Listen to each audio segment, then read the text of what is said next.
We have the story from Newsweek. Tim Walz accused of lying about his white guy tacos. This is the weirdest thing. And Rolling Stone is like, the right's all mad. The right gets heartburn over Tim Walz joking about spicy food. No, it's because he's lying about weird things. Look, let me just play this clip for you guys. You can watch it.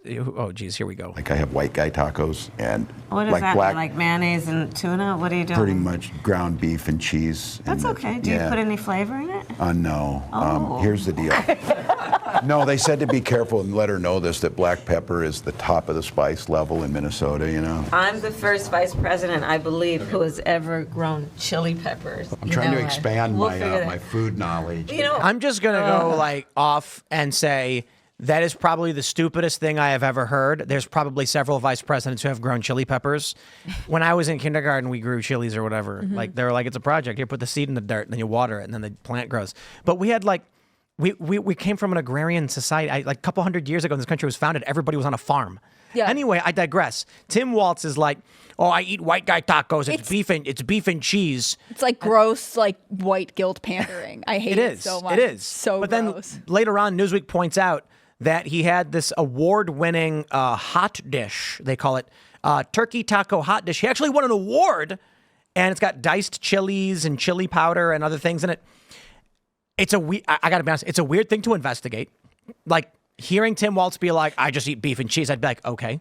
But someone looked it up, and they're like, no, Tim Walz has an award-winning taco recipe, and the people must know.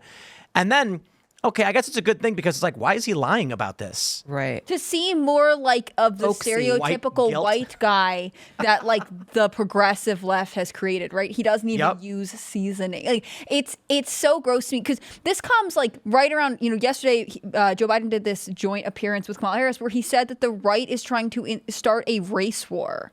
And then we have this guy trying to play a caricature of like a bumbling white guy to impress the diverse vice president of the United States. Like, this is not the direction we want to go in. This is weird and gross. You know what this is? This is exactly what Yale said. This is a white liberal talking down, lowering himself as he speaks to a black person. You know that story, right?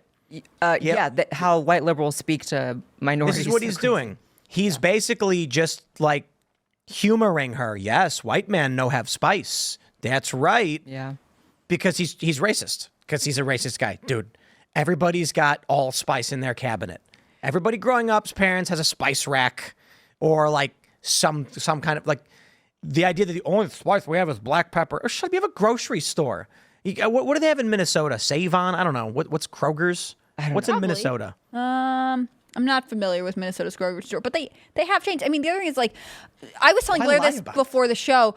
Taco Bell was started by this guy from California who wanted to start a hamburger stand, and then he went to war and he came back and he's like, oh, they're everywhere. And so he basically made like what we would deem the very basic version of the taco, a flour tortilla, it's got shredded cheese, ground beef, whatever else. But like even Taco Bell, even the grocery store sells taco seasoning. So like the idea that like this guy is so incompetent, he doesn't even know how to season something, and you want him to be in charge of anything. And also her response is weird to me too. Like, what is that? Tuna and mayonnaise? So, what? That's not a taco. Like, I don't understand why this like weird racial pandering is okay for them, and they're also saying it's the right that's going to start a race war. It's so. He's literally pandering to a black woman.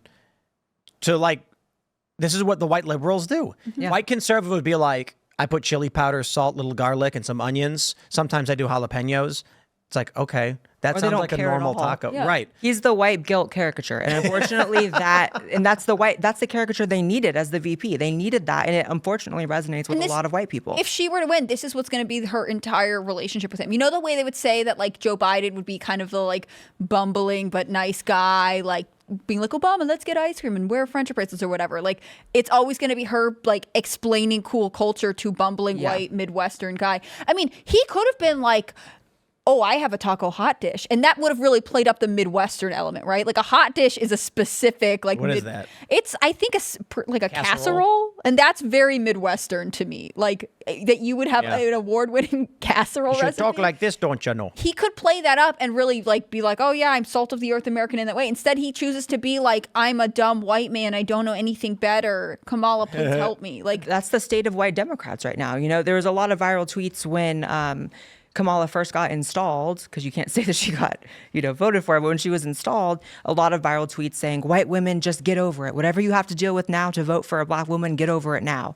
They were literally just guilting people into it. Like, it's really ugly. And it's a big statement about also, this is the side that wouldn't sit down for any interviews, still haven't.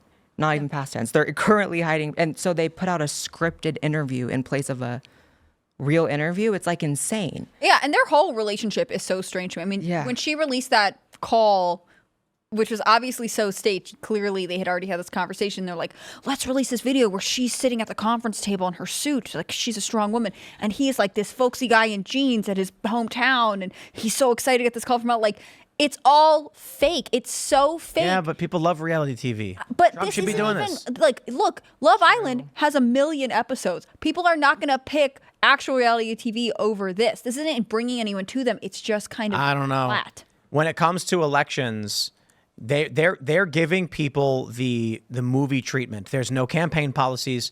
She wants to represent everything to everyone all the time, whatever they want them to be. They're going to make fake situations. She's running fake headlines on Google. Google's like, well, I guess she's allowed to do that. The Kamala campaign isn't running ads on why she should win. They're taking news articles, rewriting the headlines to make it seem like there's good things coming out about her, and then running that. Her whole thing is fake. That's true. But I think that works better than this. Conservatives keep trying to do this. I'm gonna argue. And like, I got to tell you, smart people. Yeah, I know everybody watching right now is like, no, Tim, like that's what it takes to get me to vote. Yeah, well, you're smart. You're watching a show with disagreement. Most of these people are sitting there with drool pouring outside their mouths and they're just like, dumb cut. I agree. I've never seen a candidate target the low IQ voter more than this one. It's like insane. And I wish I was like exaggerating. I think they're literally banking on just blind hatred of Trump. So they got that voter on lock, and then just really, really stupid people. They're betting on the back end of the bell curve. Yeah. They're like, let's just, But that's why all their emotions, their arguments are a bit about fear mongering, right? Like they want low intelligence, emotional voters to support them. And I think that is not a long-term strategy for success in the country. Maybe it wins them this election, but in terms of our culture and what we're driving towards, like just getting people to stare at each other all the time and say like, they're going to take something from me and they're going to ruin my life. And, have this like very negative way of dealing with reality is going to force America to break. Trump should just promise ridiculous things. He should be like, when you vote for me, I'm going to pay off your mortgage. We're going to pay it all off. No more mortgage, free houses. Kamala says she's going to give the housing credit to like young people and all that stuff. Trump should just come out and be like, okay, I'll do one more. Like if we're promising literally anything and you can't Free even. houses. Yeah, free houses. You're up. What are you going to offer? And she's going to be like, 2 free houses. You want a And car? Yeah. Tesla's for everybody. Elon's on my side. You want a Model S Plaid? Elon's right here. Yeah. I mean, look, people love the promise of free stuff. The reality is somebody pays for it. And that's been the biggest problem with the Biden administration. I mean, they promised all of this student loan debt and they were just like, we'll get the money from wherever. And then totally fairly, it was challenged in court and they can't just do this, right? It's the like immediate reward factor. And I remember in 2016, a lot of people I knew being like, yeah, I don't know what I'm going for, but Bernie sounds kind of cool because free college, right? And I was in college at the time and, paying for college is extremely expensive. And I could see where that happens, but like, it's not that it's free. It's not like the price goes away. You just pay for it somewhere else. But if you're only targeting low IQ voters, they don't know that. They don't know that the price gouging policy is, dangerous. They don't know that these things actually cause less economic prosperity rather than more. So it's sad, but she is banking on that. And I do agree with Tim that it's like that does, I think, work better than trying to state the case intelligently, which is sad. It is sad. And that's why she comes up with all these slogans, right? It's the Trump Have you ever ban. It's, all this stuff. It's Have idiocracy. you ever argued with an angry, stupid person? Yeah, I try not it's to. the worst. Yeah, you can't. You're sitting down calmly, being like, okay, here's the issue with price controls. Okay, you can't control for every aspect of the economy. So if you say something like bread can't be sold more than $3, the issue then is the labor that has to go into making the bread is also a component of the person, the workers who need to make a certain wage to buy the bread later.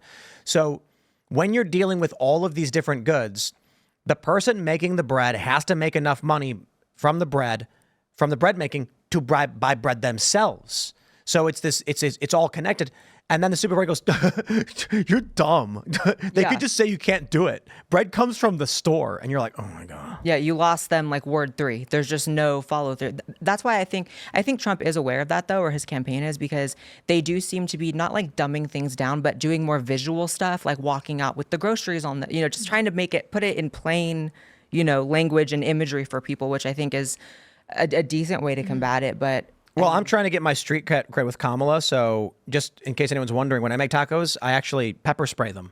Because, I take it to the extreme because, I'm not like that white Tim Walz. I put pure capsaicin on all of my food for no reason. I do the opposite. I just throw out all my spices, and I'll go into your house and throw yours out too. That's how white I am. Just in the garbage. You can't. It's the first thing I do when I walk into someone's house. Just got to get rid of their spices. Yeah. Thanks for checking out this clip from Timcast IRL. Make sure to watch the show live Monday through Friday at 8 p.m. Subscribe to this channel, and we will see you all there.